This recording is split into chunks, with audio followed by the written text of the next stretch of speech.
All right, guys, welcome back to the show. Sorry, I had my mic muted there for a second. Just had to fix that.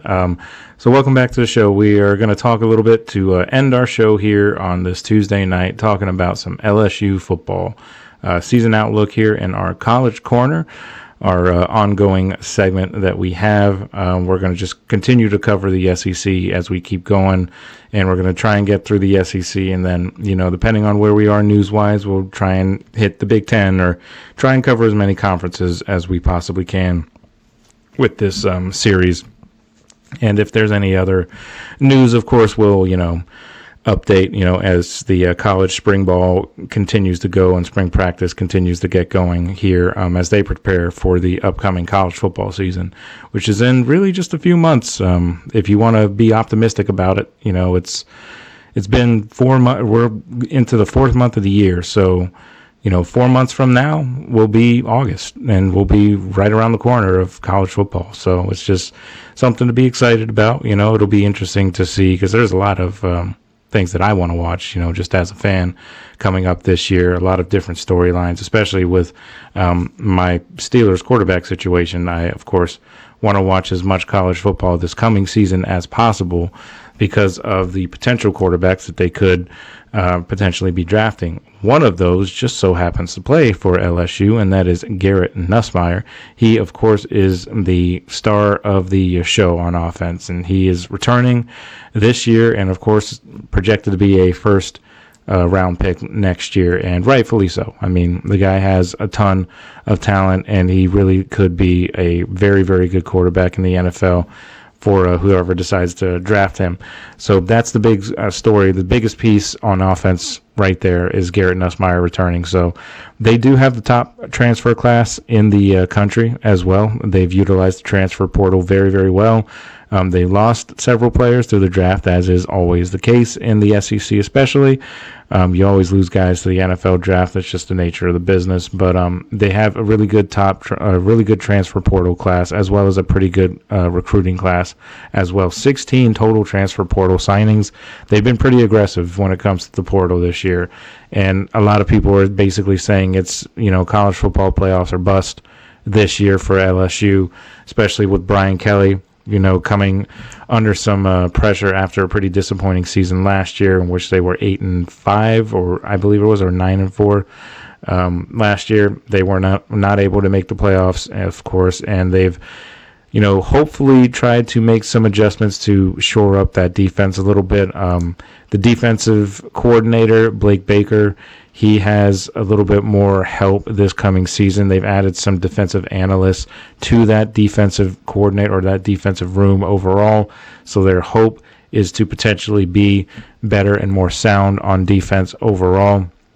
We'll see if they're, were able to do that with everything that they've done. The defense, like I said, should be improved. People are saying their projected win total is around 8 or 9, so pretty much the same as what they had last year. I particularly think that they might go a little bit better than that. I don't think they're going to be, just 8 and 9 and then missing the playoffs. I think they have a real good shot to make the playoffs this year. They've added a lot of pieces through the transfer portal and through recruiting. If they can get some of those young guys to develop, and they could potentially be, right in the conversation. They have a pretty tough schedule. If you take a look at ESPN's way too early top 25 rankings that they have, 5 teams within that top 25 are teams that LSU has to play. And, of course, all of them are SEC teams.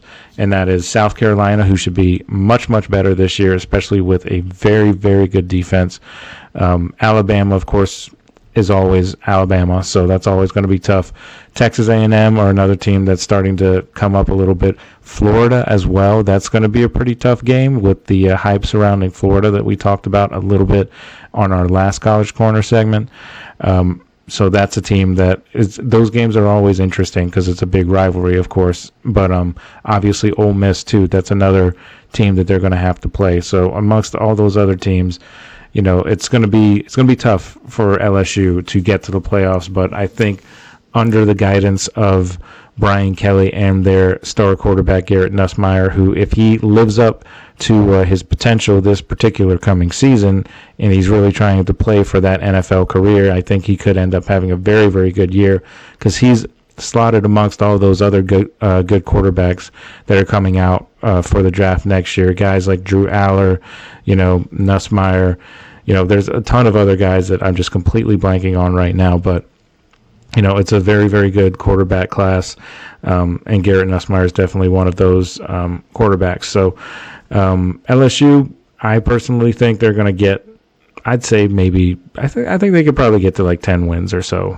I guess, of course, depends on how they're able to kind of pick up the slack from the players that they've lost with the transfer portal signings that they've had. And, of course, their recruiting class. They have a pretty good recruiting class, like I said before. So, it's definitely a team that is on the rise, I think. And, this could be the last year that they really have a legitimate shot to get into the playoffs, at least for, not saying last year ever. Last year, for the next few years, because you don't know what they're going to do at quarterback next year, of course. That's going to be a completely different quarterback room with Garrett Nussmeier potentially going to the NFL draft. But he is talented enough to be able to lead that team. So I think that LSU is going to be much better next year. I think they can potentially, get into the playoffs, maybe even win a game, maybe, shock some people. Who knows? There's going to be a lot of teams that are going to have to get through, because obviously the Texas Longhorns are one of the favorites in the SEC overall, so they're going to have to get by them too, especially if they make it to the SEC championship game. They're going to have to do something, really, really special to beat a team like Texas, because Texas, they're another team that has a lot of hype surrounding them because of their quarterback situation with Arch Manning. He is another one of those guys that is slated to be a first-round pick next year.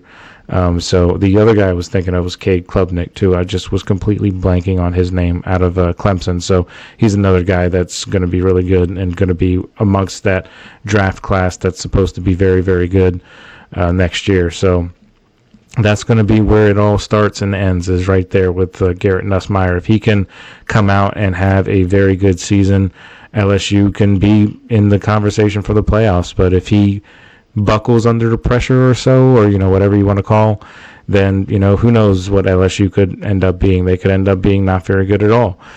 So we'll have to see. But Brian Kelly, I think, is a decent coach. Coming over from Notre Dame a few years ago, he's not the guy that I would have picked for LSU. After Ed Orgeron left, but Brian Kelly is a decent enough coach. I think he can take a pretty talented LSU team to the playoffs at least, and see what they can do to get the most out of them at that rate. So that's what I have for LSU. Have them going 10 wins, maybe a playoff spot, depending on how everything shakes out and how everything goes with Garrett Nussmeier. If all those guys can stay healthy and everything, it's definitely a possibility. So we'll have to see what happens overall. But, it should overall be a pretty interesting college football season. There's, of course, spring practice and everything is going on right now. So you see a lot of different stories around guys that are fighting for spots on the spots on the roster. You see different guys coming over in transfer portals and things like that, NIL deals being signed. A lot of things like that happening right now in college football. So it's relatively slow going on, it just all around, all accounts of football. That's what happens in the off season. There's just not really a ton of stories to talk about too much. So you have to kind of dig and claw through, some things and just to try and get to some interesting topics. So, I like the Outlook series here. So we'll continue it we'll continue it with our next episode tomorrow, potentially looking at Alabama, or maybe we'll look at Texas. I think maybe it'll be Texas because Texas has a lot of hype surrounding them with Arch Manning and everything. So we'll probably, we'll probably go ahead and talk about Texas in our College Corner segment tomorrow. So look forward to that. I'm looking forward to that myself because, of course, with doing these shows, you definitely have to do a lot of research and everything, so it'll be nice. It'll be fun to kind of dig deeper into Texas and, see how how they're feeling over there in terms of what they think the team's going to be like next year. I think they're going to be very good. They're obviously were in the SEC championship game a year ago, but they could definitely should, or I think they are the favorite. They should be the favorites in the SEC this year. With Georgia taking a step back potentially, they could potentially be, that team to beat. And they seem to be, with Arch Manning, if everything works out with him. He looked good in a couple of the games that we saw him in last year. So we'll see if he can grow into, a really, really good quarterback overall. But, yeah, so if you guys enjoyed that segment and you want to continue to see more, definitely let me know. Let me know if there's any team that you want me to cover in college football, and I'll definitely do that as well. Always looking for suggestions this time of this season or the off season, because it's pretty dry out there. So, and if you have any questions, we're probably going to try and do a mailbag at some point, hopefully this week or something like that. So if you have any questions or anything like that, you can definitely, send them in to this channel. You can comment on this particular video itself, or any of the shorts that I do every day. So if you have any questions, any comments, anything you want me to cover, just definitely let me know, because definitely want to engage with the fan base or the audience as much as possible too. So, but that covers it for the show overall. As I said before when we first started the show, I do apologize that we were not able to bring you a show last night, just because we had a lot of issues here with the system that we have to use to get these shows out to you guys. So I had a little bit of issues there and wasn't able to do the show. So again, I do apologize for that, but I hope you enjoyed tonight's show. Thank you once again for tuning in, as always, to the GSMC Football Podcast. So we're presented by the GSMC Sports Network, as always. So your support means a lot to us. So please remember to subscribe to the show and leave a positive review, leave a like, all that good stuff. It really does make a difference. We also invite you to follow us on all of the social medias, Facebook, Twitter, TikTok, and Instagram for more content and more updates. And I thank you guys once again for joining me. I hope you guys have a wonderful night, and we will be here once again tomorrow at the same time, and we're going to be talking about some more football. So definitely we will catch you guys then. So I appreciate you guys all listening, and I hope you guys have a wonderful night. Talk to you soon.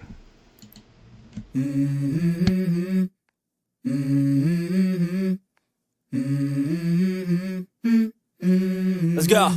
I wake up to a little bit of drool on my pillow, feel like it's gonna be a bad day.